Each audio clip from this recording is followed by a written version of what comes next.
Si vous regardez ces images, c'est que vous êtes certainement en pause cigare. Et vous avez bien raison.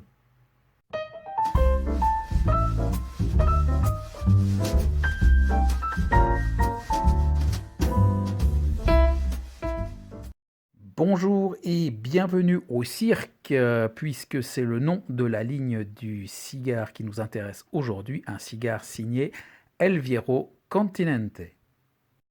Deux mots sur cette marque avec quelques informations assez intéressantes puisque je suis tombé sur un interview du fondateur de la marque qui est un Espagnol, Daniel Guerrero, un personnage bien connu dans le monde du cigare. Alors Daniel Guerrero est d'origine espagnole et en cela, connaissant bien les goûts des Européens, il décida de rendre hommage au continent européen, donc le vieux continent, d'où donc en espagnol El Viejo Continente.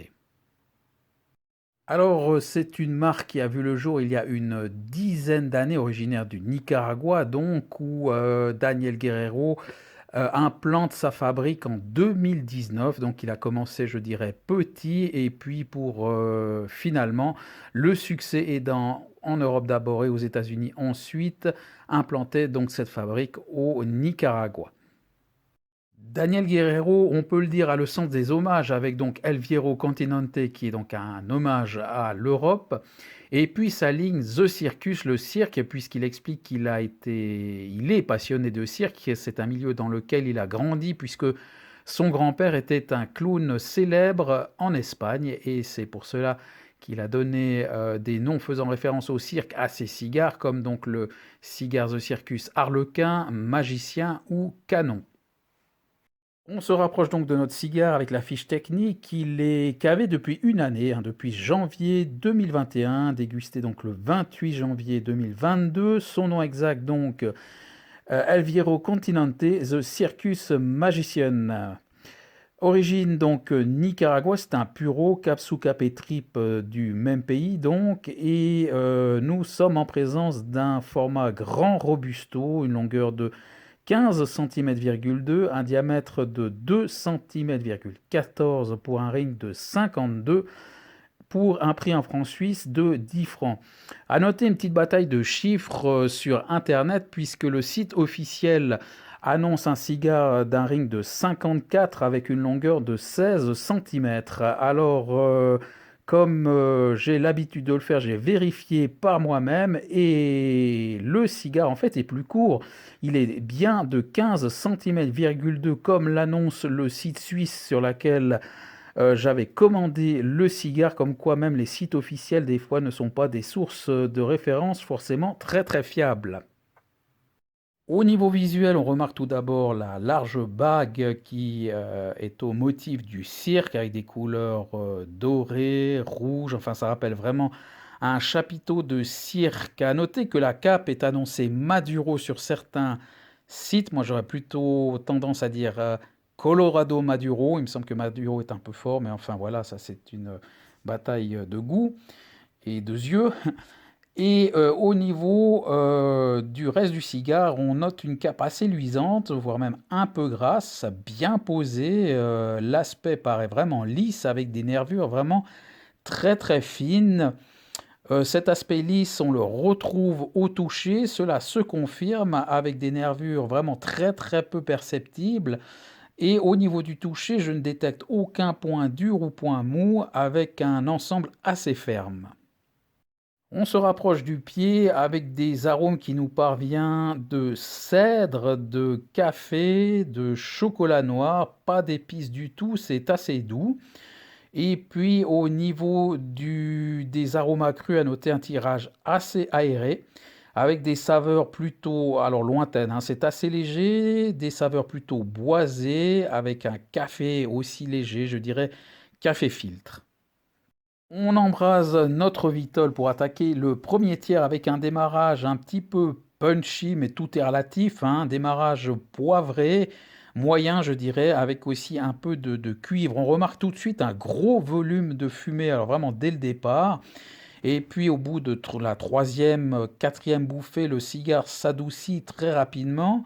Le poivre se transforme plutôt en un poivre léger, un poivre blanc. On note toujours cette belle fumée nacrée tout le long de la dégustation. Et puis rapidement, le poivre blanc s'efface, on a des notes de café. Le tout est vraiment agréable, c'est très doux avec un fond en cuir qui reste toujours assez présent.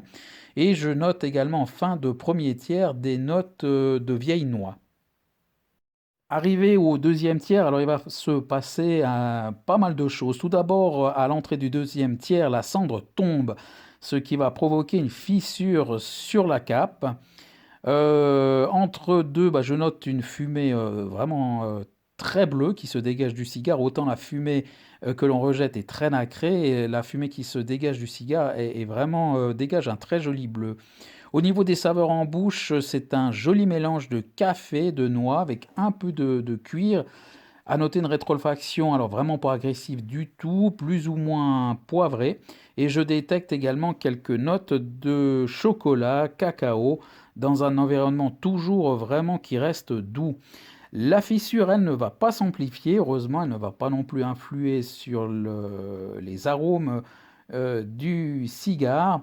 Donc cette fissure va se consumer, finalement, on la dépasse, elle s'efface, mais malheureusement, elle va provoquer un décalage de combustion et la cendre part vraiment un petit peu en chou-fleur. Sur la fin du deuxième tiers, je dois décoller cette bague qui est assez large, donc je dois m'y prendre un peu plus tôt qu'un cigare ordinaire. Un décollage de bague qui va être vraiment alors compliqué, difficile, vous le verrez, la bague est vraiment déchirée et malheureusement ça va provoquer une deuxième fissure de nouveau sur la cape en fin de deuxième tiers. On attaque donc le troisième tiers avec cette fissure, on reste sur les mêmes saveurs, café, noix, le cuir n'est plus trop présent. Je note une texture de plus en plus veloutée, vraiment agréable, avec un environnement qui est vraiment gourmand. Le décalage de combustion, lui, va se rétablir de lui-même et je note par ailleurs quelques notes de noisette par la suite. Sur ce troisième tiers, le tirage va se resserrer un petit peu et il y aura un point dur détecté que je n'avais pas identifié au toucher, ce qui va provoquer de nouveau un petit décalage. À ce moment-là, je profite de faire un dégazage qui n'était pas forcément nécessaire, quoique je notais une toute petite montée d'amertume qui va donc disparaître avec ce dégazage et on retrouve alors là plutôt un environnement avec du cuir un peu plus fort sur la fin mais pas désagréable du tout, donc une fin je dirais un peu plus forte. À noter que vraiment jusqu'à la fin du cigare, celui-ci ne va pas chauffer. Par contre, au niveau de la cendre, et au niveau également de la cape qui continue à avoir des fissures, ça se termine vraiment en confetti. On passe aux notes pour cette dégustation qui, je le précise, aura duré 1h45. Alors au niveau visuel, 7.8, un joli cigare, j'allais dire sans plus, hein, mais quand même, il présente bien, ça donne envie de le fumer. Il n'y a pas grand-chose à redire finalement sur le visuel. Un cigare relativement classique, mais joli. Au niveau de la qualité de fabrication, pardon, alors là, c'est là que le bas blesse 5.5. Une cendre vraiment très friable qui part en chou-fleur, des fissures, des décalages de combustion.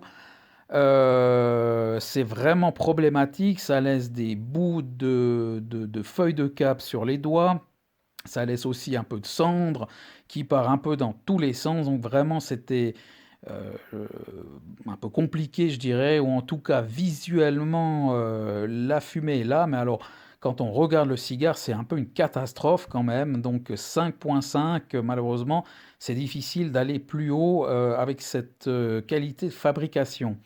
Au niveau de la palette aromatique, 7.3. Alors pour moi, une bonne palette dans un environnement gourmand.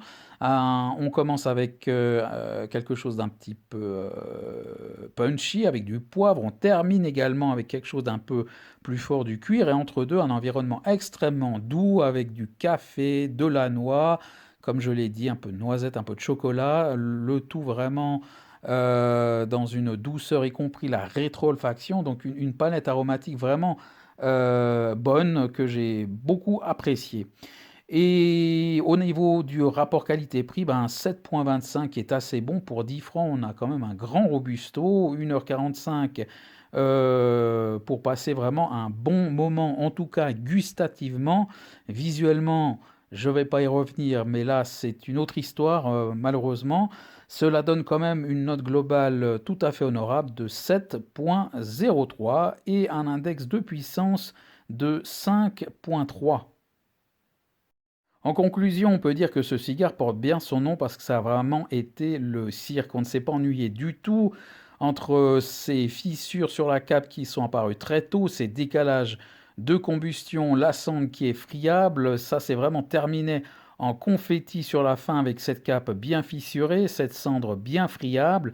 Bref, on ne s'est pas ennuyé, mais malgré tout, des saveurs en bouche qui étaient très agréables et heureusement parce qu'alors vraiment, sinon ça aurait été le cirque total, mais ce cigare est vraiment sauvé par sa palette aromatique. Alors, il y a une chose intéressante, je l'ai signalé, donc la grande partie du cigare est vraiment très douce. Ceci a une explication que Daniel Guerrero vient nous préciser dans son interview, à savoir qu'il n'utilise que des feuilles de viso sur la plante de tabac qui sont les feuilles du milieu de la plante. Alors on peut rentrer un peu dans des aspects techniques très très rapidement. Il y a trois, quatre grandes parties sur un plant de tabac. Il y a les feuilles de volado qui sont les feuilles tout en bas qui contiennent peu d'huile et qui sont plutôt utilisées pour la combustion. Vous trouvez au-dessus les feuilles du milieu sur le plant de tabac qui sont le seco et le viso et ou le viso qui sont des feuilles qui contiennent un peu plus d'huile et ce sont les feuilles utilisées pour donner les saveurs au cigare. Et ensuite, tout en haut, vous avez les feuilles de liguero qui sont encore plus chargées en huile et ce sont les feuilles qui donnent vraiment la puissance du cigare. Alors Daniel Guerrero explique qu'il n'utilise pas du tout ces feuilles de liguero, donc les feuilles placé tout au sommet qui donne la puissance et qu'il n'utilise uniquement que des feuilles de viso, ce qui explique la douceur de ce cigare. Je peux rajouter encore que grâce à la palette aromatique, c'est une marque sur laquelle je pourrais revenir. D'ailleurs, j'ai encore en cave un autre cigare de El Fierro Continente, mais qui n'est pas de la série Circus. Donc, on verra ce que cela donne. Mais voilà, alors je ne sais pas si je suis mal tombé avec cette qualité de fabrication vraiment un petit peu catastrophique qui laisse à désirer. Mais pour la palette aromatique, il y a des choses intéressantes et c'est une marque, encore une fois, sur laquelle je pourrais volontiers revenir et comme je viens de le dire, ce sera intéressant lorsqu'il y aura la dégustation de ce deuxième cigare. En espérant que cette vidéo vous aura intéressé, je vous donne rendez-vous pour une quatrième dégustation de suite d'un cigare du Nicaragua tout prochainement et je vous dis à bientôt.